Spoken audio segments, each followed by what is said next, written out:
Israel and Palestine. That is probably the greatest success of Zionist propaganda. There is no Israel and Palestine. Israel is Palestine.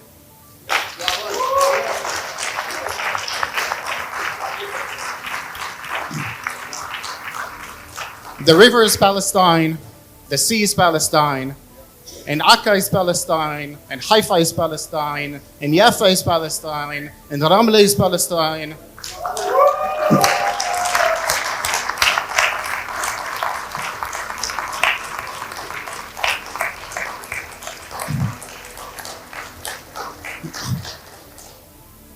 So it was called Palestine. As Darwish says, it still is called Palestine. If you're racist, you call it Israel, but it is still called Palestine. So we have to change the narrative, and the narrative, unfortunately, is changing, but unfortunately not because of our actions over the past decades. It is changing because Zionism is showing to the world what it really is all about.